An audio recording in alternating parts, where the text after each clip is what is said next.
Do people in Canada have cable? Like other people? We keep this up in the playoffs. I don't care. And at Chili's. Is it a Chili's? At Kyle? Achilles. Finally. You don't know that? Fuck you!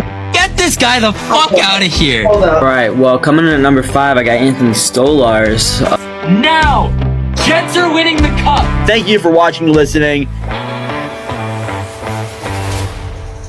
Hello, everyone, and welcome back to another episode of the NordCast. It is Monday, March 10th.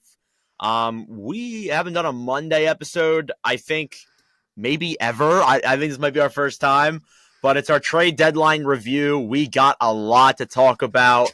Carter, we got a lot, so let's just hop right in. But first off, how are you? I'm doing, you know what, I take that back. I'm not doing pretty good. I am running on so little sleep. I had touch football championships last night, and it didn't start till 1. And so then by the time it was done, it was 2. And then you lose the hour because of daylight saving. So I didn't get home till like 3:40. Then I had to be up at 6:30 and start getting ready for work. So I'm running on like barely any sleep. Still going to try and provide as much energy as possible because this was an exciting trade deadline. So I think without further ado, let's just get into it. I am mad about what my teams did, but we'll cross that road when we come to it. Yeah, just a little bit of things before we get started. We are going to try and record another episode later on this week. I didn't talk to Carter about scheduling, but possibly Friday. We'll have to see. But we're going to, talk that out with our schedules and stuff and get another episode out this week. So 2 episodes this week from the pod. I agree with you. This is a very fun trade deadline. I did not get a lot of sleep because I did a watch with Nordic on Thursday, which I know you don't care about that, but it's not at all. It's relevant to the story. I don't care. I get done with that. Brock Nelson got traded around I think 10 or 11 p.m. my time on the East Coast. So I made the video on that. I'm doing the trade grade. I'm making graphics for the next day. And then Friedman drops at close to midnight on the East Coast saying that Rantanen was going to go to Dallas. And I'm like, oh, shit. So I stayed up for a little bit, preparing graphics and doing other stuff. I didn't really go to bed until 3 a.m. And then I woke up and then we didn't hear about the Rantanen deal until later. But I was running on 4 hours of sleep. And I went from 7 a.m. with 4 hours until 11 p.m. So it was a pretty long day for me on Friday. I got some sleep Saturday, but I was right back at it the following day with 2 more streams. So, yeah, that being said, let's just hop right into the trades because nobody gives a shit about my sleep schedule. The Dallas Stars have acquired Mikko Rantanen at 50% retained from the Carolina Hurricanes in exchange for forward Logan Stankoven, a 2026 first-round pick, a 2028 first-round pick, and a 2026 third and a 2027 third. So, we broke last week, or a couple of weeks ago, we said that there was a possibility of Rantanen getting traded after he was dealt from Colorado. Now, my raw reaction to this was Carolina did horrible here. And I was like, oh, how could you let Rantanen leave after, Gensel happened last year? How could you not have any certainty on whether or not Rantanen was going to stay? Now that I look at it with Carolina, I think they got a lot better of a return than I knew they got a good return, but I was really hating on them just because how could you get a player without certainty that he wouldn't sign there? And that was a big thing. And, we heard in other things. I'll let Carter get to his opinion here in a second, but I do like what Rantanen brings to the Stars. And that top 9 in Dallas, especially with Rantanen this year at a really retained salary, that top 9 is insane. Yeah. Oh, 100%. I think it's one of the best top 9s in the league by far, especially that first line. And I mean, nuts. You got Jason Robertson, who's one of the best, this guy only makes 7 3/4, nuts. Rupe Hintz, who's been an absolute player for Dallas. And then now you had Mikko Rantanen, and that is just scary. And Dallas made some moves, and I think they made the right ones. I think. Yeah. I think it does kind of suck, I think, to lose out on a guy like Logan Stankoven. He's 22 years old, and you're replacing him with a 28-year-old, but it's Mikko Rantanen. You can't pass up an opportunity to get an absolute all-star caliber player and a 120-point guy like Mikko. So does it suck? Yeah, but I mean, I think they gave up an absolute fair value to get Mikko. I really love that trade for Dallas. The difference is clear. I mean, yeah, Stankoven's going to be a really good player. He's going to Carolina who is a very young team as well, and they're going to be very good as well. But for the Stars, like, I mean, would you rather wait for Stankoven to be really good in like 6 or 7? Well, maybe not that long, but like be in his prime in like 6 or 7 years when the team's a little bit older, as opposed to Rantanen, who is 28 right now. He's in his prime essentially. He's going to come to the Stars and be that effective first-line player. Like, I think it's night and day, honestly. And those first-round picks that they gave up, who gives a shit? Like, I mean, who cares about future assets when you're going to the Western Conference Finals every single year in and year out, especially the last 2 years? So who really cares about that, to be honest with you? And I want to say, I'll get into the Carolina return in a second, and we'll talk about that a little bit more, but I want to stick with Dallas. To the Hurricanes fans that are saying Rantanen is not a good player just because he wasn't that great in the 13 games there, what are we doing? So 13 games in an over, I don't know how many games he's played, like over 600 NHL games. That 13 games out of 600 equals, oh, he's not a good player. He's bad. He's not a superstar. He's overrated. I don't agree with that. Rantanen didn't want to be in Carolina. It didn't feel like home to him. It feels like home in Dallas, essentially. And Friedman even said on 32 Thoughts that it wasn't the money that was the problem with Rantanen there in Carolina. So clearly he didn't feel at home, but that doesn't mean that he's not a superstar. What? Like, I mean, me and Carter hate Cutter Gauthier. We're not a fan of Cutter. He's going to be a really good player. Carter doesn't like, all right. I'm kidding. Be realistic. You don't like Rutger McGroarty. Yeah, he's in the AHL right now, but he can be an effective player. Like, we're not just going to be like, oh, they suck.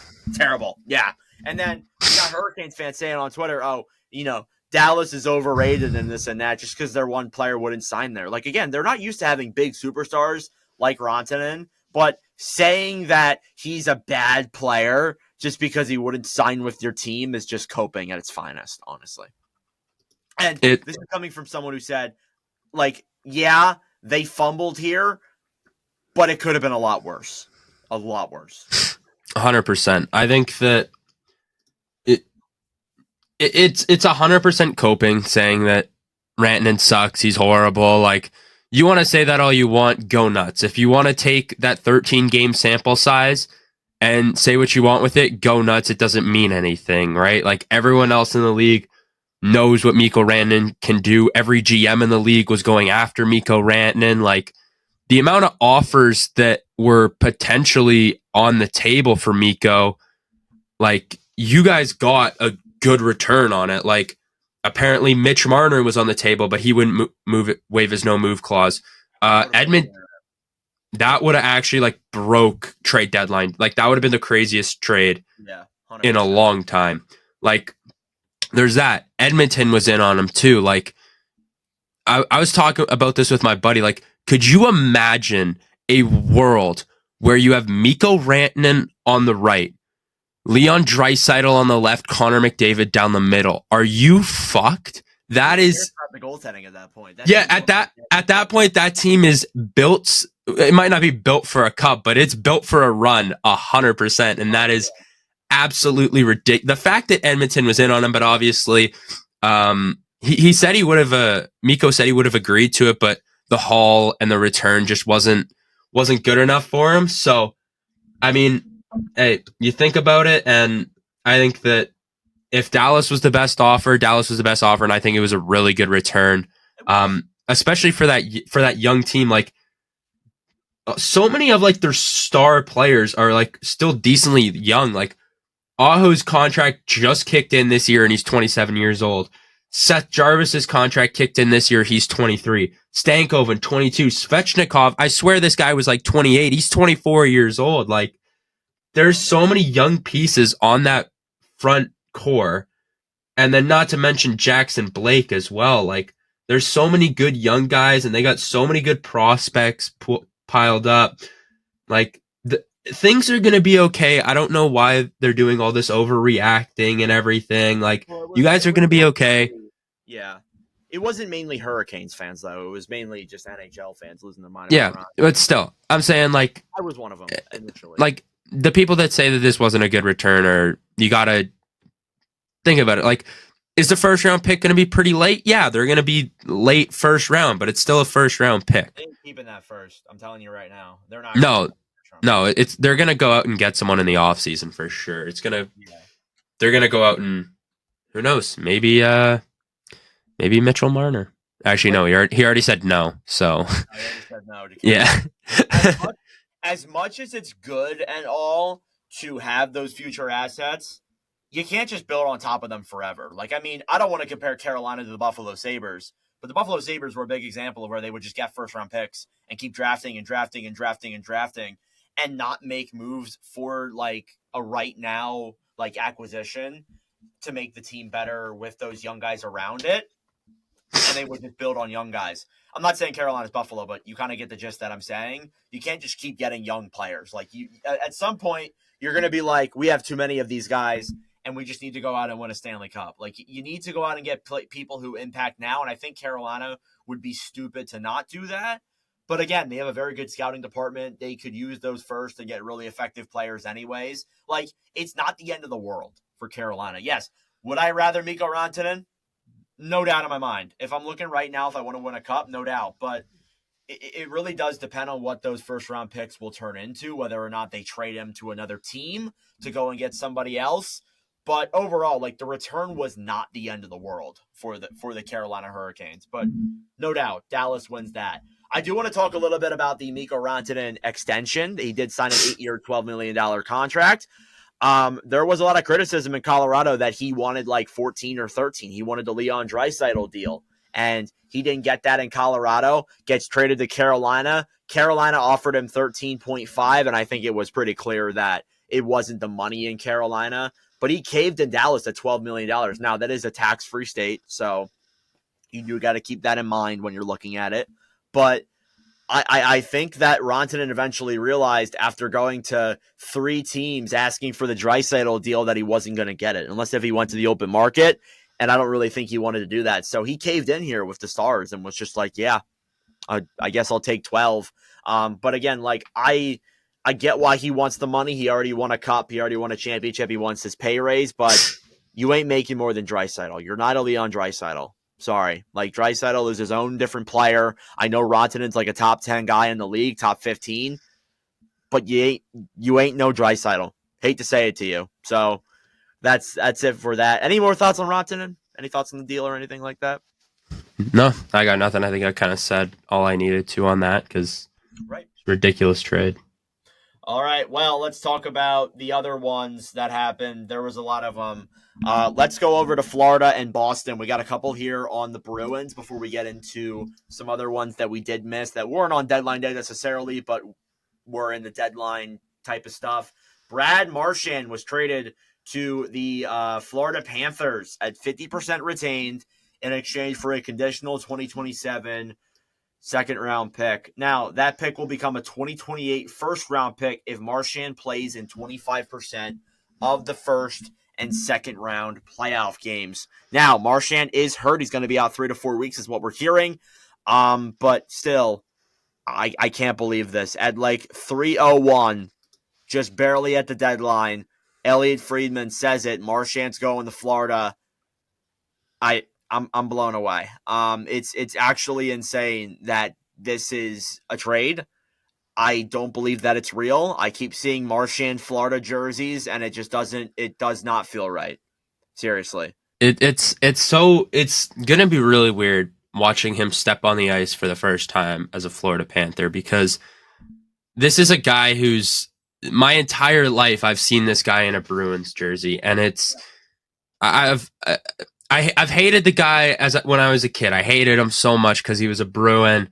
But like as a Canadian, I love Brad Marchand. Like that's a player that a playoff team needs, and I think that's an absolute hell of a trade for the Florida Panthers. But I think that Boston kind of realized like he's not accepting the contract we're offering, and the contract that they were offering Brad Marchand, those were horrible. Oh, Brad Marchand is worth way more than like that was a Steven Stamkos type offer. Yeah. So like we saw. So disrespectful to A, your captain, and B, a guy who has been with you for so long. So absolutely disrespectful there, and I think they kind of realized like, hey, we can't let this guy go for nothing.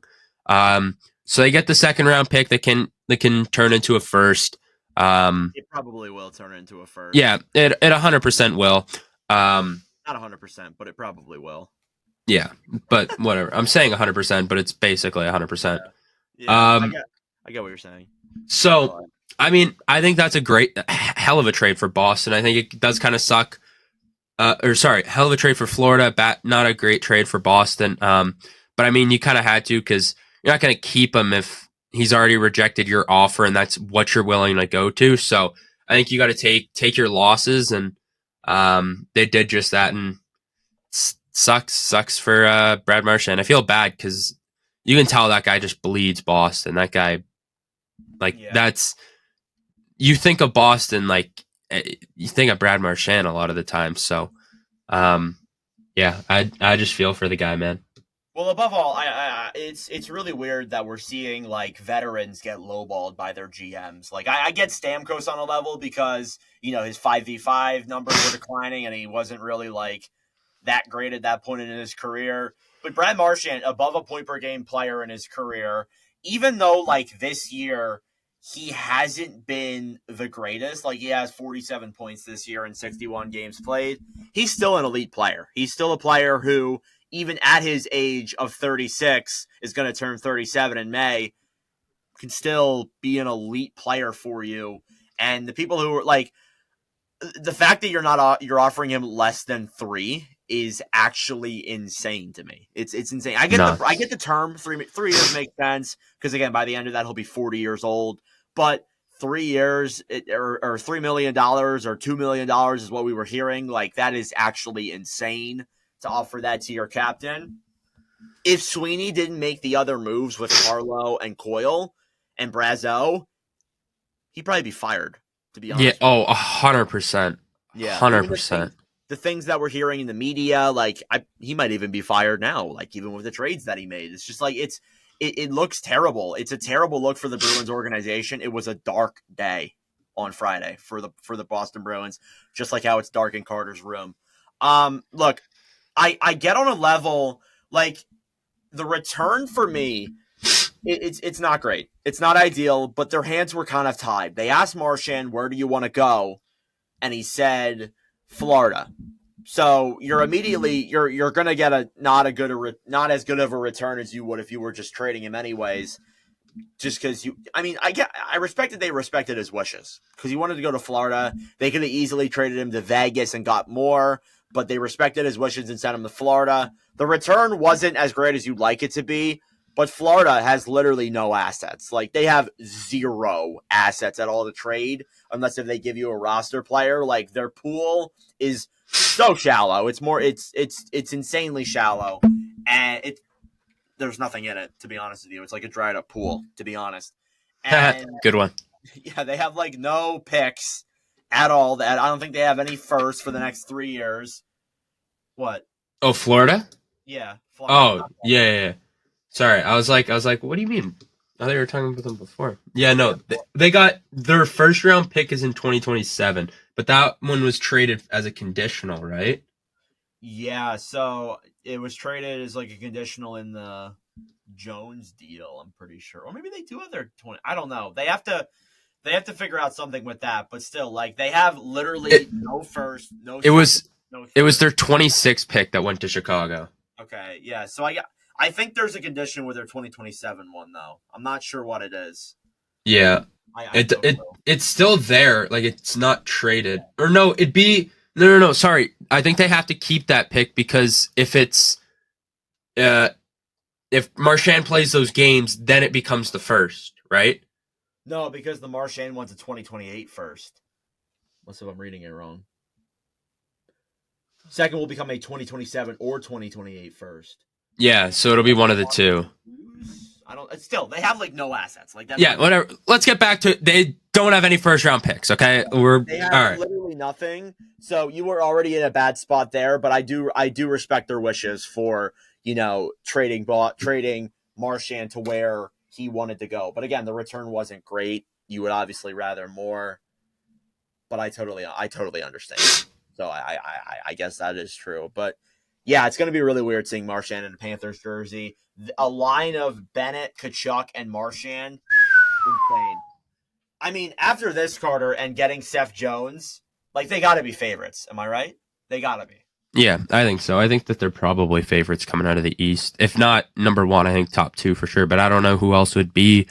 I guess Washington, they didn't really do much, but they're still a wagon. So they didn't need to do anything, though. No. Like, they also don't have really the cap space to do anything. Yeah, they're kind of tied against the cap. They also have too many players, too. Like, they have too many roster guys on their team. Yeah. So, yeah. Anything more on Marchand? No, I just go win one. Unless it's against Winnipeg, then don't. Then don't win one. All right, Yeah. Well, anywho, we're going to keep with the Bruins.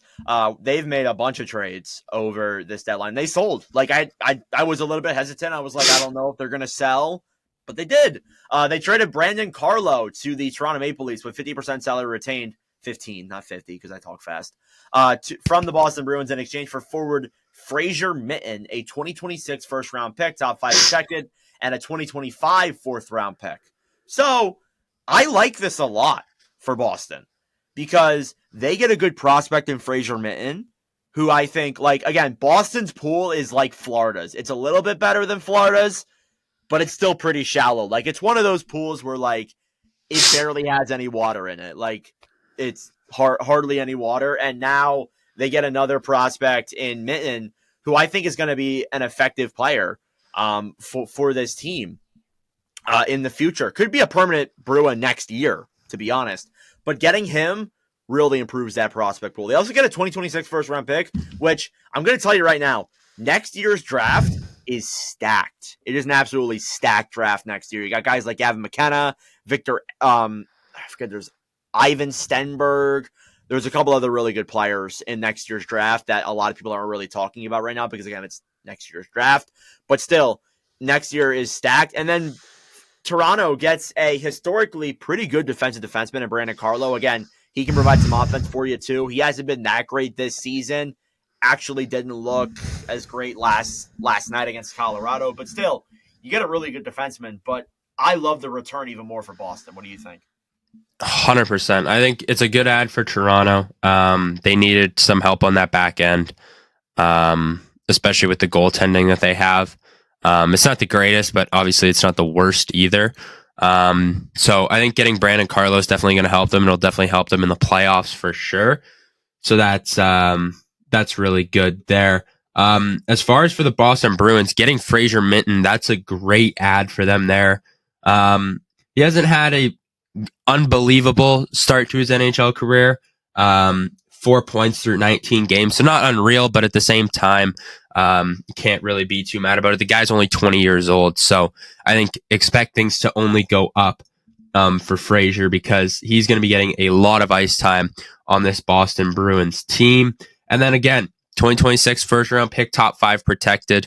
I mean, I don't think that Toronto is going to be bad enough to make this a protected pick anyways. So realistically, I think at its lowest, you'll probably get 16th. But I think that they're pretty much going to make the playoffs next year. So looking at that, and then Toronto ended up flipping the pick that they got in the Flyers deal to add on to it. So kind of worked out there. So again, a 4th round pick, especially from Philly, it's going to be pretty high. So yeah, it is a higher end 4th round pick for sure because I think we're going to be terrible next year again. Well, it's a 25, but that's okay. Oh, it's 25. Okay, my apologies. Yeah, no, it's totally okay. I just reminded you, and I said it too. So, not a big deal, not a big deal or anything like that. We're still but yeah, going to be terrible next year, so that's good. 100%. But yeah, no, that's kind of my thoughts on it. I think that this is a great deal for Boston. They needed help in that prospect pool area, and I think they got it there for sure. Yeah, they had like nothing. They had Fabian Liesel, they had the Dean Latorno guy they drafted, and that's about it. Like all their guys really graduated. They haven't really been able to get young guys. But I think adding a prospect in Mitten, who isn't like, I think he's a little bit overrated by Toronto fans. I think just he's popular because he's in Toronto, but I still think he is going to be a, B plus, A minus level prospect. Like he's not going to be like insane. Like he's not going to be like, like a Easton Cowan level good player, but I think he still is going to be a great prospect there and is going to do well in Boston. He won't play with the Bruins this year, unless if something really does change. But I think like next season, he will be probably on that roster as maybe a fourth or third line role, just because of how we saw him in Toronto this year. He looked not that terrible. And I think that overall it's a pretty good trade for both teams. I like it for both ends. And again, Carlo has term. That's a real benefit there, and he's retained. So you don't really have to worry about that Maple Leafs defense core of Riley, Tanev, who am I forgetting? McCabe and Carlo. So that's a really good top four. I think that's a good top four. And you don't have to worry about it because all of them are on longer term deals. So I love to see that there from the Maple Leafs and the Bruins. Moving on, because we can't stick on every trade forever. The Bruins made another deal where they acquired Casey Mittelstadt, Will Zellers, and a 2025 second-round pick from the Colorado Avalanche in exchange for Charlie Coyle and a 2026 fifth-round pick. So I like this a lot for the Avalanche. They get a good third-line center. They got Brock Nelson earlier on in the deadline, which we'll get into in a little bit here. But, you get Coyle, who I think, again going to be a good third-line center. Looked okay last night against Toronto. And then the Bruins get Casey Mittelstadt, who has struggled. He's younger than Carlo. He might be a good fit there for the Bruins. We'll see. And then Will Zellers, very underrated player, leads the USHL in goals, was not signed by the Avalanche, is a North Dakota commit. It's going to take a little bit for him to get over to the NHL, but he's an underrated prospect in that system who might really pan out. But overall, what do you think about this one, Carter? Kind of the same thing. I think this is another great trade for Boston. I think the only trade that they really lost on at the deadline, in my eyes, is the Marchand one. Because I think Casey Mittelstadt, he's got, I think, 2 more years on his deal, or 3 more years, because this is the first year of his deal. So I think he's really good. They got a second-round pick from Carolina, a Carolina second-round pick. So, Again, it's probably going to be a little later, but still a great pick. And then, William Zellers.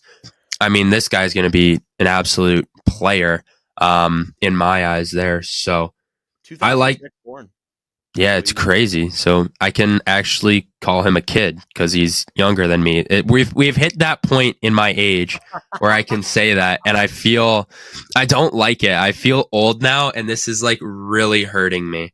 Well, thankfully I got, actually, no, this is my last year of that because I am in my draft year. Like Misa and Hagens and all of them are the same age as me. But realistically, like you can still kind of say that because they're like the same age as you. Like I really can't. Like next year is where you're kind of like screwed because everyone's going to be younger than you, and that's when you say kid, you don't have to feel weird because it's like they're 21 years old, and it's like I'm calling them a kid, and yet they're 3 years younger than me. Sorry, I'm getting off topic here. Started really reaching unk status here. I'm going to soon. Don't worry. You're on your way. We're getting there at that point. We're almost all out of high school. Like I got 3 months. You guys, you've been out for like almost 2 years. Anyway, going back to the trade. Stop talking about our old. Yeah, sorry, forgot that we're old and reminiscing about the old days. I think it's a great trade for both teams. But I really do like this move for Boston. It's helping them get younger, helping them add some potential onto this lineup. Which when you look at, they really don't have. I think they got 3 forwards on this team above the age of 30. No defenseman above the age of 30, and then other than Elias Lindholm, or which Lindholm? Not Elias. Which Hampus. Lindholm is it? Hampus, sorry. Other than Hampus, Lindholm on the back end, and Korpisalo. So they got 5 players total on this roster under the age of 30. Over the age of at 30 or over. So that's really good for Boston. That took way too much time for me to try and piece together what that meant. But you get the point. Yeah, I think overall, like all 3 of these trades were good for the Bruins. I mean, the Marchand one, I think it's pretty clear that you kind of had your hands tied there. But I think overall, like, they're setting up for a retool. And I think it was something that really was needed in Boston. I do think, though, like, people are saying rebuild, they're going to be bad for a while. I don't necessarily think so. Like, I think next year they might be bad. They might make the playoffs next year. Like, I think if Swayman can get back to regular form and doesn't miss training camp, like, it's a real possibility they might be able to break back into the playoffs. But again, like, I think it's more likely than not they're retooling the next year or two. And I think that's good. Like, you still have Pastrnak, you still have McAvoy, you still have Swayman at pretty, like, they're in their prime. I think overall, like, unless if you just, like, are deciding, like, yeah, we're going to kickstart a rebuild. If that's the case, then trade Pastrnak and McAvoy and all that. But I think overall, like, with the way the contracts are signed, with the age of the overall core in that Boston team, I do think that they can go a year or two with a retool and come out pretty good. Yeah, the only thing that I will say is, like, they got a lot of expiring contracts on this team. Every left winger on this team is expiring. Geeky, Kepke, not even going to attempt to say that. Beecher. And then every right winger other than Pastrnak is expiring too. So yeah, Don Sweeney's got his work cut out for him here this offseason. But they got a lot of cap to work with. They got $28 million. So we'll see what Boston does this offseason. But I think it's a team to look out for as an interesting kind of off season for them. For sure. And it's weird. I'm looking at their draft picks. It's weird seeing all this draft capital. Yeah. Like, it's usually the other way around. Nothing. Yeah, they used to have like nothing. They used to look like Florida's draft capital chart, but now they have actually like picks. Like it's really weird to see. Like they have their first this year, which will be a pretty good pick. Like it might be top 10. And then 2 seconds, a third, a fourth, a fifth, a sixth, and a set. So they have more capital than they usually do. Well, I guess technically only one more, but anyways, like they still have a lot more than they usually do. But yeah, I think for Boston, it was good that they sold. They do have a lot of guys they need to re-sign and work out contracts with. But overall, like they aren't in a terrible spot now with the selling. Like I think having the future assets is going to go a long way for them, for sure. I wouldn't be surprised though if Sweeney's like, fuck it, let's go buy, and they trade their first for somebody at the draft. Like they traded for like, I don't know, Elias Pettersson or something like that. It would not surprise me at the slightest. But no, not at all. Wrapping up with from Boston, let's stay with Toronto because Toronto did make another move that I think I want to talk about, and it involves our Flyers. Scott Laughton at 50% retained and a 2025 4th round pick and a 2027 6th round pick were traded to the Toronto Maple Leafs from the Flyers in exchange for a 2027 conditional first and forward Nikita Grabenkin. Very interesting move here from the Flyers. They did need to trade Laughton. I'm not denying that whatsoever. They needed to trade Scott Laughton for sure. I like the return. I would have liked next year. I would have liked the 2026 first as opposed to a 2027 first, but I'll take it. I mean, you get a first for Laughton still. And Grabenkin, back check, forecheck, paycheck was his quote that he said earlier in the season when he was with the Maple Leafs. The Flyers are going to like him. He is a guy who's going to be like a third liner on this team at that, but he cross-checks. He's physical. He works hard. He's Russian, so he's friends with Michkov. He's going to be a guy you really like. Yeah, for sure. I'm definitely happy with him. I think that if he signs a long-term deal in Philly, I might have to get that tattooed on me somewhere. No, I'm kidding. Paycheck. Yeah. I'm just going to get a Grabunkin jersey or just like a little sleeve thing right here. Grabenkin, whatever. Same thing. Grab. I'm not saying that. No. Okay. All right. I'm not a child. Anyways, yeah, I think we did what we had to with Scott Laughton. We got a first and a prospect, which I think was kind of a fair price there. I'm interested to see what other teams were offering because apparently there's a lot of different deals on the table. So I'm wondering because apparently the Jets were in it. I'm wondering what they were offering. Yeah. So there's so many teams. Like this is one thing that I love and hate is the fact that NHL insiders will always talk about like, oh, there's multiple teams in the mix on like, let's say Scott Laughton. And it's like, well, I'd really like to know like what they were offering. Like, I wish that there was like a way to like know afterwards and like it'd be cool, but it'd also be like, it also completely tarnished the GM's like maybe not reputation, because like the fans would just be like, oh, you didn't trade him for this. Like it'd just be a mixed opinion of like which offer was the best between fans. But this is the only offer that we know of was on the table, so it's the best one, and I'm not mad at it if I'm the Philadelphia Flyers here. No, I'm not. And going to Toronto, like they're getting a guy in Laughton who works hard. He's a hard worker. We had some really tough years in Philadelphia for a while about just like the effort was a big question, even though like with Tortorella, the effort's gotten a little bit better. But, you know, during that span of Chuck Fletcher, when we had like Alain Vigneault and Mike Yeo behind the bench, it was a brutal time. That was a horrible year. And, you know, we had a lot of guys who wouldn't work hard. Laughton was always one that worked no matter what. He was a great locker room guy, a great teammate too. And I'm going to miss him. Being openly honest, I'm going to miss him as a Flyer. Seeing him in a Toronto jersey last night was really, really weird. But I think overall, Laughton's a guy who we know can be a good third line center. And that's what Toronto got him for. And the fact that the Flyers got a first for a third line center, I think is great. And it just shows how bad the market was this year for the buyers. They gave up a lot of firsts were traded this year. It was actually kind of wild. But above all, I do like it for both teams. I think both teams made up pretty good here. For sure. Agreed. Okay. Yeah. All right. What's up next? Brock Nelson. Let's go to Nelson next. This trade didn't necessarily happen on deadline day, but it happened a little, like a couple hours before, as I mentioned. Scott Laughton was traded to the Colorado Avalanche along with William Dufour from the New York Islanders in exchange for Callum Ritchie, Oliver Shillington, a 2026 conditional first, and a 2028 conditional third. I love this for the Islanders. Finally, they decide to sell on the core and, you know, maybe not on the core, but decide to sell on somebody, and they get a really good return. Callum Ritchie is a top, I would say, 30 prospect, and you get a guy who is already in a very shallow pool, like it's Cole Yzerman and literally no one else. Now you add Ritchie to that, that's huge for the New York Islanders. It does not change everything, but I think overall, like, it shows that you can slowly retool this team on the fly and get more assets back in return there for the Islanders. Now, I do want to say they traded Oliver Schilling to the Ducks. Like, they literally flipped them like 10 minutes later.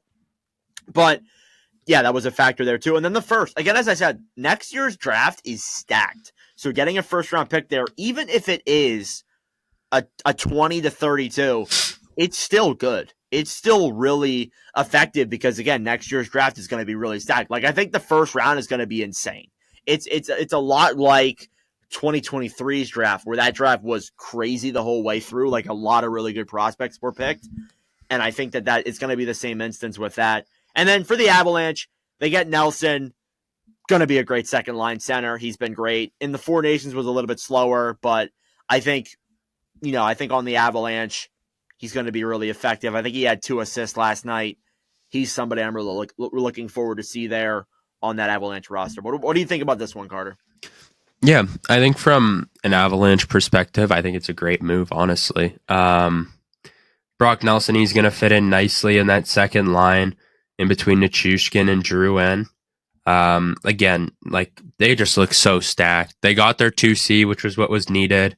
They even ended up going out and getting a 3C, as we already talked about with Charlie Coyle. Like, that center group is so deep with McKinnon, Nelson, Coyle, and Drury. So it is really good. It's very, very good for Colorado. And then as far as from the Islanders' perspective, I think that's a hell of a trade too. Callum Ritchie, I loved Callum Ritchie. I think he's such a good player to kind of watch as well. Yeah, Team Canada. He was a big part of it. And then, as you said, getting a first-round pick, we're always going to say that if you get a first-round pick, you did something right. Mm-hmm. Unless it's, Florida for Marchand, then then it's a different story. But we're not gonna talk about that. We already did. But yeah, I think that this is a great trade for the Islanders, and I'd be excited for what's coming next. Yeah, Ritchie is a guy who in the OHL has 68 points in 43 games played. I think he's incredibly underrated. I think a lot of people overlook him a little bit with the Avs, and like say, oh, he wasn't that great in the World Juniors. Well, literally none of the other players were that good in the World Juniors this year. He still had 2 points, which is more than half the team. Like, if we're being completely blind, it's more than half the team, and Carter can attest to that. Like, I still think he's a very good prospect. He's a very underrated one at that, and I also think too, like, he's a top 30 guy. I would have to make my prospect list again because I haven't really looked at it, but I would think he is a top maybe 20. Like, I really don't know, but he'd be up there for sure. Yeah. So again, like, that changes a lot for the Islanders.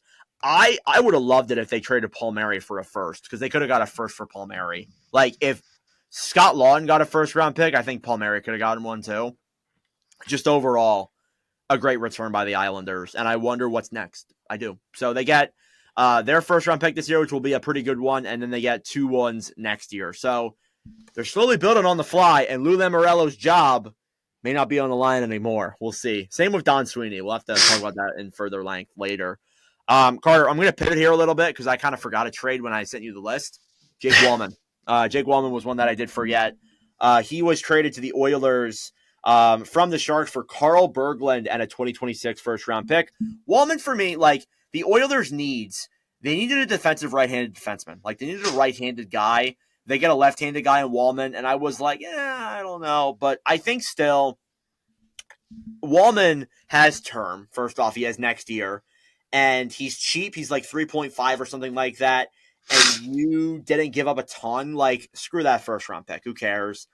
I think overall it's good for San Jose. They get a 2026 conditional first and a guy in Berglund who's not a great prospect but is still okay. Overall, I think that it's a good trade for both ends. I would have preferred if Edmonton went on and got a goaltender or a right-handed defenseman, but still, I think it's not the end of the world. It's a good ad. Carter, I know I kind of threw that one at you without telling you, but what do you think about this? I think that's this. I'm going to say this. The Jake Walman era in San Jose could not have gone any better. Like, they got a second-round pick to take away Jake Walman, which was ridiculous, and then flipped him for Carl Berglund. Is he a prospect? I don't actually know. I can look. He is a prospect. But so they flip him for a prospect and a first-round pick for nothing. They literally nothing, and they got a first and a second. You're right. That is insane. One was in last year's draft, and then they get the first rounder next year, which I am kind of confused on how that's going to work, because I'm pretty sure that it's not going to happen. But if somehow Edmonton finished top 10, the Flyers, I think, were supposed to get their 26th pick.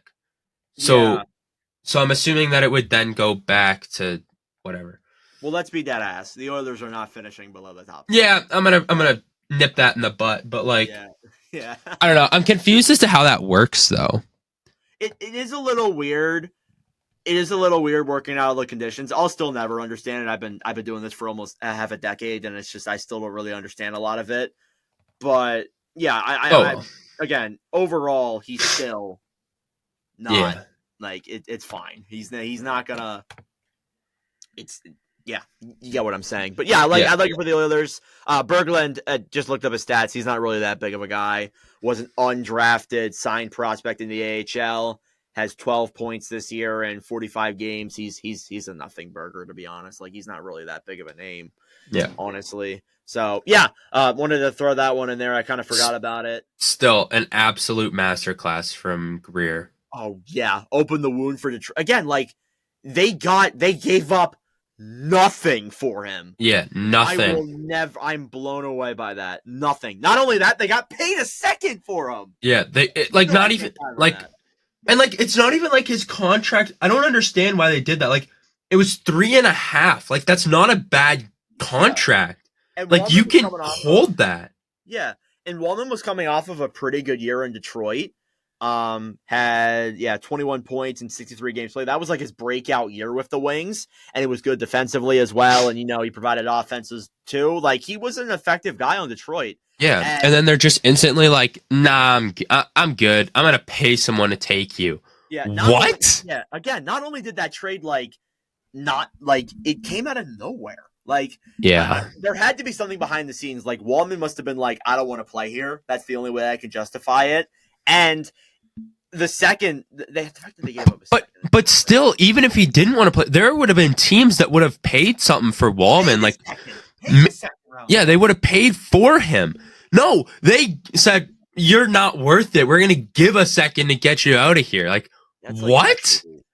I still can't believe So, it. whatever. AJ, like, that's an absolute masterclass from... What's his first name? Mike Greer? Whatever. I'm so stupid. Whatever. Doesn't matter. Masterclass. That's all you need to know. It's not Mike. It's Masterclass Greer. That's his name now. Masterclass Greer. I love that take. All right, moving on from that, we got a hockey trade. And I know it sounds stupid, but a player-for-player trade is the better way to say it. Between the Ottawa Senators and the Buffalo... Just move on, Carter. From the Ottawa Senators and the Buffalo Sabres. These have all been hockey trades? Where the Senators acquired forward Dylan Cozens, defenseman Dennis Gilbert, and a 2026 second-round pick from the Buffalo Sabres in exchange for forward Josh Norris and defenseman Jacob Bernard Docker. I'm going to let it go to you first. I love this trade for the Sens. I'm a little bit of a head-scratcher, though, for the Sabres, but I'm going to go to you. How do you feel about it? I'm gonna go to you first. I absolutely love this trade. Shut up. Oh my gosh. Okay. My initial thoughts on this when I heard it was like Josh Norris and then Jacob Bernard Docker for Dylan Cozens, I was like, okay. I'm like that makes sense. I'm like that seems about fair for Dylan Cozens. Sorry, I'm gonna say this twice. How did Buffalo give up a second in this? Yeah, it sounds a little weird. That makes no sense to me. Like, I truly do not understand this. Adams, it's an Adams disaster. It's a Kevin Adams disaster. Steve Stalos with the absolute Steelos. Sorry, I'm gonna stop with these GM nicknames, man. It's getting bad. I'm gonna kill myself off this podcast. Anyways, Dylan, realistically, I think that Dylan Cozens is an upgrade over Josh Norris, and I think 100%. Yeah, like I don't get what Buffalo valued him at. Like, did they value him that low? Like, I understand, like, mate is like, no, their cap hits, Josh has a higher cap hit. What the what? Yeah, I thought that they were about the same, but no, Josh Norris, he's a year older. And realistically, okay, he has put up more points in more games, so like I understand that, but like Dylan Cozens has been playing with Buffalo his whole career. Like, there's been no one on Buffalo. Yeah, now this is a deal. These are two struggling players. I want to say that off rip. These are two struggling players who have struggled on both of their teams, especially as of late. I'm going to say this, though. Like, for the Senators, I think they get a better... Like, I prefer a struggling, needed change of scenery Dylan Cozens over an injured, questionable Josh Norris. Without a doubt. Agreed. Look, Norris can be a really good first or second. Like, he's probably going to be a 2C on on Buffalo. Maybe the 1C. We'll see. But he's likely the 2C there. Cozens can be an effective top 6, maybe even first-line player in some instances. Like, again, I know he struggled the last 2 years in Buffalo, but I think he needed a change of scenery. I think that's really what it is. It's just the second is just so weird. Like, I really don't know. And I think Cozens, like, even in his first game with the Sens was pretty good. He had like 9 hits and a point. So he's already been effective for the Sens. Norris, I don't know if he's scored. I don't know. But again, I prefer a struggling Dylan Cozens over a injury prone Josh Norris. Agreed. Could not agree more. And I think that Dylan Cozens' first game as an Ottawa Senator was really good. He had a point and 9 hits. That guy is pissed off. And I, like you said, I'd take a Dylan Cozens over a struggling Dylan Cozens over a injured Josh Norris. Man, I'll take a pissed off Dylan Cozens right now. Like, that is unbelievable. I'm kind of mad that Jets didn't go out and do anything for him. I'm surprised that. Yeah, sorry. From Whitehorse. I know, dude. I would have loved him. I would have bought a Dylan Cozens jersey. Yeah. But anyways, we're not talking about Winnipeg. Yeah. We'll get into Winnipeg. We will soon. They're coming up soon. I'm so excited. Again, a little bit of a head scratching move for both for the Sabres. I get what they're trying to do, but I rather Cozens, just in my opinion. Next up, then, Fabian Zetterlund and Tristan Robbins and a 2025 fourth round pick were traded to the Ottawa Senators in exchange for Zach Ostapchuk, Noah Gregor, and a 2025 second round pick. Very interesting deal here. I didn't see this one coming. This happened at like 3 p.m. I like it for Ottawa. Zetterlund is an underrated player, especially in San Jose. He's going to fit in likely on that third line role. I don't know if he's a top 6 player. I'll have to look at their lineup. But yeah, overall, I do think that for the Sens, it's a pretty good move. And they didn't really give up a lot. Like, Ostapchuk is going to be a solid prospect, but he's not going to be anything that's like over the top about. What do you think about this one? So Zach Ostapchuk played a little bit for the Winnipeg Ice, so I did get to watch him a little bit. So I got insider information here. I liked him as a prospect. I think that he'll definitely help San Jose kind of on the come up here, and then a second round pick is not too bad to gain there as well, especially in Ottawa one. Like, it's not going to be super high in the second round, but it's going to be probably smack dab in the middle. Maybe a little bit later, so probably around the 20s would be my guess. But Ostapchuk's a good player. He's physical. I think he'd be realistically. I think he'll be a great player on a third line. I kind of see him as a Adam Lowry type player. And as you guys know, I love me some Adam Lowry. So, yeah, that's really all I got there. Yeah, don't got much on that, but I think that that's another masterclass career. Well, not masterclass, but like, I think it's a good trade for him. I think it's a good trade for the Sens because they get Zetterlund, who's been a former 40-point scorer, a fourth line guy. It's a good kind of for both teams, I think. Yeah, because I think that San Jose knows. So, yeah. Sorry. No, I'm sorry. I don't know a lot about Tristan Robbins. Let me look up his stats here real quick. I don't think he's that big of a name.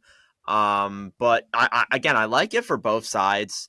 I'm with you. Yeah, Robbins, 18 points this year in 41 games played. Not a big name guy. Was a second round pick 5 years ago. So he's going to be like an AHL player, fourth liner at best. But yeah, I agree. I think it's a solid pickup for both ends. Ostapchuk going to be a good prospect. Gregor was a former Shark. He's going back there. He's going to be a fourth line guy there probably. But yeah, above all, like not a terrible trade there from that perspective. Let's move on. We're going to talk about a deal that happened earlier in the week. It was one that happened after the episode with Mike Bartner on Wednesday. It happened actually the day of the episode that it dropped. But Oliver Bjorkstrand and Yanni Gourde, who are both retained by Seattle and Detroit, along with Kyle Alcoin, are going to the Tampa Bay Lightning in a 3-way deal. The Kraken, who are retaining on Bjorkstrand, get Mikey Eissimont, a 2025 second, a 2026 first, and a 2027 first. And the Red Wings, who are the third team involved in this deal, get a 2025 conditional fourth, which is the higher of Tampa Bay or Edmonton. They retained 25% on Gourde. Wow. I love this deal for Seattle. I like it for Tampa Bay. The Lightning get Gourde, who was a former Bolt, won the Cup with them in 2020 and 21. They get Bjorkstrand, who's going to be a good third-line guy. Both of them are going to be good third-line players. One of the problems with Tampa Bay that we were saying was that they needed some additional depth. Like, they have a really good top 6, really good top 5, but after that, it's really scarce. Like, you don't have a lot of guys down there that are secondary scoring. They're limited offense players. You needed guys like that, and you get that in Gordon Bjorkstrand. Seattle, though, even if the first are like in the 20s. 2 firsts is crazy. What do you think, Carter? Just crazy in my and a second too. Yeah, no, I honestly do love that deal. Esamont, Jets legend. Legend, yeah, that's right. I was so mad when we ended up like releasing him or sent him to the minors and he got put on waivers and he got picked up by Tampa. I'm like, this guy's got a motor. He's so fast. Like he's so I'm gonna say it again. He's so fast. Like that's what he is. So he's gonna be a very good player. Bjorkstrand, I think he's gonna fit in nicely in Tampa. A coin. He doesn't have anything, not even a contract, so not much to say on him. And then a 5th round pick, and then 2 firsts and a second. Going back to Seattle is pretty damn good.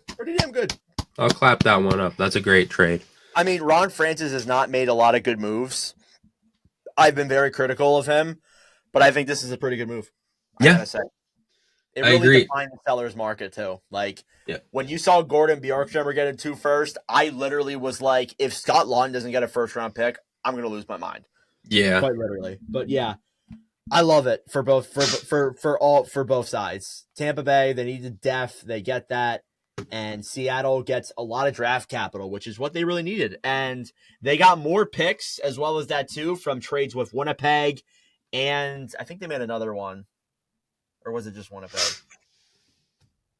Yeah, it was just Winnipeg. Never mind then. But overall, I think that they got some more draft capital back in return that is really going to help them in the future. Yeah, any more thoughts on that one? Not a huge one, but it happened earlier in the week, and I think it's worth talking about. Yeah, I got nothing on it. Okay, let's hop into Winnipeg because you want to talk about the Jets a little bit. They made 2 moves, and I think there's a couple of, like, we're going to get into, we have a lot of time here still. We're going to talk about buyer, losers, and winners, and we'll do a power rankings.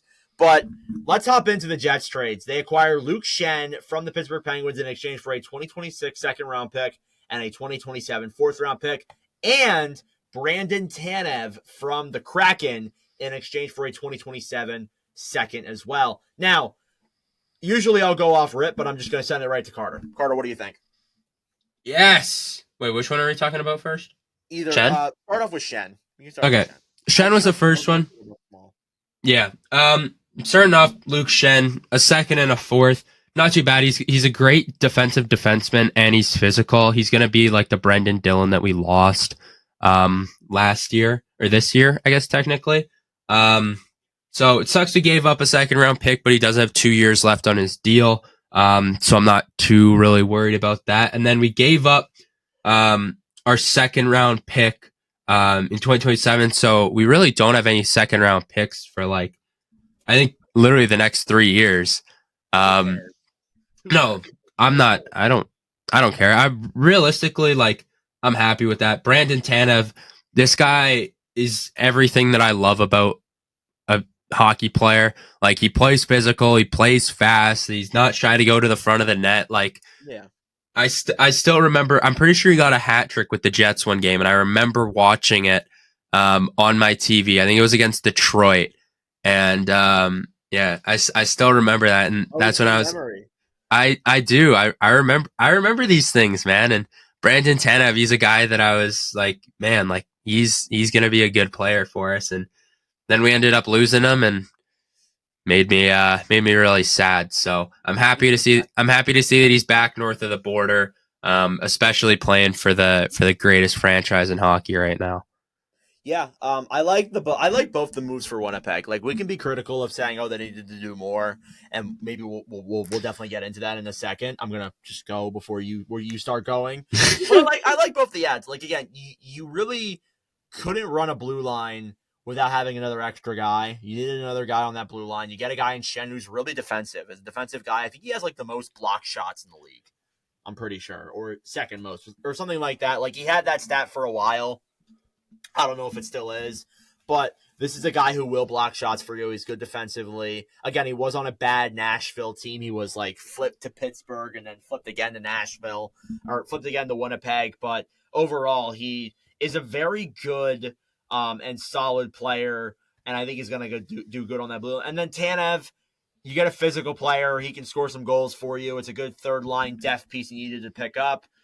But, again, as I said, there was some talk of Winnipeg maybe needing to do more. Again, this is a year where Carter even said, I think last episode, and Mike Bartner even said it too on our deadline preview, that this was the best year for the Jets to go for. Like, if there's any year that they should go all in and go for it, it's this year. So I'll let you go into it a little bit, but you like the moves, but were you disappointed in that they didn't do more?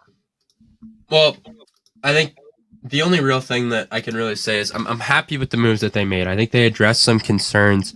But I mean, if you're going to give up all your seconds and all your fourths in the next 3 years, give up a first or something. Like, you know, your pick this year is going to be late. Do something with it. Like, we didn't address the 2C situation, which I talked about last episode on, like, man, if we could add some guy there, we add Nemesnikov and he goes on that third line now, or he goes on that fourth line, and now we're sitting Barron, Iafallo, they're in the press box there. Like, we still got Gustafson's in the press box, Kupari. Like, we got some good players up there, but, you know, we just got to address that situation. And I'm like, I don't know if I said this on the podcast or if I said this, like, to you, where I was like, I'd be okay with giving up a prospect right now. I'm like, yeah, you did. You did say that. I'm like, I'd be totally okay with giving up a Colby Barlow, a Braden Yeager, a Kevin He, a Ville Heinola. Like, I think even the main player that I probably would have been most okay with giving up would have been Chaz Lucius. I think that he was the guy that I probably would have been like, okay, I think that if we're going to give up a guy, I'd want it to maybe be him, because I'm not 100% sure on his potential just yet. So he was a guy that I was willing to give up, and we didn't do anything with it. So I think we probably should have, because I think that this year is going to be our best chance, and especially seeing, you know, I guess the price of the center market wasn't that great, but I think maybe you get a winger who's played a little bit of center, who can go in and maybe figure out the draws. You work with him a little bit and he'll figure it out, right? But there was a lot of players that I didn't know were available that ended up getting dealt. Like I said, like, imagine if we would have went out and maybe we made an offer for a Dylan Cozens. Like, do you think that a first round pick and maybe like a Ville Heinola would have ticked their ears? Maybe a Colby Barlow would have got them excited, or a Braden Yeager would have got them excited, right? Like, we have prospects that we could have shipped off there, and we didn't do it. So had me very confused looking at it, because I wanted them to do something and address that 2C situation, because a little more speed on that Ehlers Perfetti line, I think, definitely would have helped them out there. Buffalo. Well, with Buffalo, I'm just gonna say this with Cozens. They wanted a roster player for him. So, like, they would have been. I don't think they would have been like, yeah, we'll take a first and Barlow for him. But well, I get what you're saying. No, that's why I threw in like the AHL players too. Yeah, like Lucius is signed and everything. So yeah, well, fuck the future assets. Yeah, if you're Winnipeg, screw it. Like, again, as you said, like, you really want to go all in. Go all in. I'm not saying like trade everything, like trade your next 3 first for someone, but go more all in than just some minor depth moves. I get it. Maybe you don't want to mess up the chemistry that much. That's what Washington really did, and I don't blame Washington for that, because like they're having an insane season, and I don't really think you should mess anything up and go out and get someone big and then end up crashing out in the first round if it does. I'm not saying it will happen, but if it does end up happening, like you don't have your first, it's not a great look. But if you're Winnipeg, you've lost in the first round in the last 2 years. You got to make some progress. You got to, if there's a year to go on, it's got to be this year. Yeah. But I don't know. And I got to be honest with you, Carter. One thing we're not looking at too is that other teams in that division got a lot better. Yeah. Colorado got better. Dallas got better. Minnesota stayed the same. Like, realistically, as soon as the Brock Nelson news broke, and then an hour later, Mikko Rantanen was rumored to the Stars, even if it wasn't 100% confirmed, if he's rumored, you got to make sure that you get in and you address the situation quick. Because the Central is already such a hard division. Like, the Western Conference as a whole. The entire West is such a hard conference. but especially the Central Division. It's one of the toughest divisions in hockey right now. Like the fact that Colorado is not even in the top 3, or they might be now, but like they weren't. And like, yeah, it's yeah. The fact that there's so many rotating between Colorado and these teams, like in any other division, Colorado would probably be near the top for sure. Yeah. And so again, as soon as I saw Brock Nelson go to Colorado, I'm like, man, we better make some moves in the morning. And then I wake up to Mikko Rantanen is probably a Dallas Star, and I'm like, you've got to be kidding me right now. So yeah, to be honest with you, they're not really in terms of cup favorites. I said it to you, they're not number 1 or number 2 anymore. Like they're 4 or 5. Like, and I think Dallas and Colorado moved ahead of them. I said maybe not Colorado, but Dallas definitely did. I said realistically, they might not be top 5 right now either. Yeah. Like there's a chance that's the case. Yeah. So that's gonna be something we're gonna get into next episode, because usually post trade deadline we'll do our cup prediction thing, and that's how your famous Jets quote came out last year. And we'll go through cup favorites and the year before.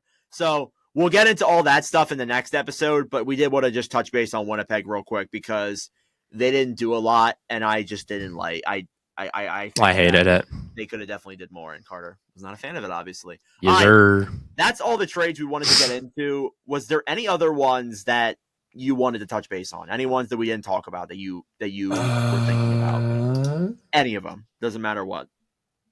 Don't think so, but let me check. I think we've covered most of them. We're going to do, or I'm going to do, a bonus episode that's going to upload on either Tuesday or Wednesday talking about all of the trades that happened. So expect that in this next week as well. So you're going to get 3 NordCast episodes this week. So it's going to be a great time for you, the fans. But yeah, I mean, a lot of the other ones really weren't that huge. Yeah, there's a lot. I will say one trade that I was really confused about was the Shea Weber deal. That one was just weird because I swear that he was done, but whatever. Okay, Weber, it's his contract. That's the thing that's going the other way. Weber's obviously retired, I'm pretty sure, and then Ratty and Soderstrom. Soderstrom's in Europe, so is Ratty. So it was a move by the Blackhawks or Utah to get rid of cap. To get more cap space. So that was what it was. And it's just funny because Weber never even played for Arizona and was traded. Or Utah. Yeah, or Utah. And he'll never play for Chicago. So it's funny how his contract's just getting flipped around here and there and left and right. So I thought that was pretty funny. And I even posted on the group chat, I'm like, Shea Weber is going to Chicago. And if this was 2015, Jack's freaking out. But yeah. That I thought was pretty funny. All right, extensions. There were extensions that also happened that I do want to touch base on. Mikko Rantanen obviously signed a 8-year, $12 million. We talked about that a little bit. Wyatt Johnston, 5 years, 8.4. By the time that contract is done, Johnston's going to kill his agent because he's going to be worth so much more by then. How do you feel about that contract? Oh, 100%. I think realistically, I was shocked that Dallas didn't get him to an 8. I was sitting in class with my buddy, and he's like, we were talking, and I think someone said something about Wyatt Johnson extension nearing the end, and he's like, he's going to get an 8x8. I'm like, no way. I'm like, this guy's going to get an 8x8.5. I'm like, he's going to get more. And he got almost the 8.5, but then I saw 5 years. I'm like, whoa, I didn't expect it to be that low. I thought he was going to get the max term, but guess not. I think he did that bridge deal just because of the fact, at the end of that contract, he's going to be worth a lot more. I think if he signed an 8-year 100%. Deal, he would never forgive himself because he'd lose out on so much money. But yeah, I think that's why it's a 5-year and not an 8-year. Urho Vakanainen, 2 years, 1.55, good contract, solid third pairing defenseman. Jonathan Kovacevic, 5 years, $4 million. That was a crazy one that I saw. I think it's a little bit of an overpay, but he's actually been a good defensive defenseman. He's like Dylan Samberg to a degree where Samberg's is really good defensively. He's going to get paid in the offseason. People are going to be like, oh my God, overpay. Kovacevic is a little bit like him, where he's a good defensive defenseman. Just apart from that, like he's not a big name guy. He's moving away.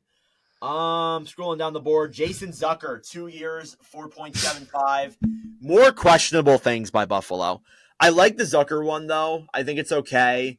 He was good in this season there with the Sabres, so it's not terrible. The Greenway one was the one where I was like, all right, what are we doing? I think he also, I'm trying to find it here on the list, but Greenway, I think, got the same contract, and he's like a fourth liner, Carter. Yeah. Fourth liner, and you're paying the guy almost $5 million. That is actually, or no, he's getting paid $4 million. My apologies. That is actually a horrible deal. So just really questionable extensions and signings by the Sabres. They love to be questionable, don't they? Just I can't fathom it. It's just such a unserious organization as a whole. Yeah. So, yeah. All right. That's a wrap for this episode of the NordCast. We're gonna wrap it right there. Carter's got to go and do some stuff. He's been going on for a little bit now. He's pretty tired. I'm gassed. Next episode, I'll have to talk to the boys about when we're going to do next episode. It's going to be likely on Friday when it will release. We're going to do our cup picks. We're going to talk more about deadline stuff that we haven't heard right now.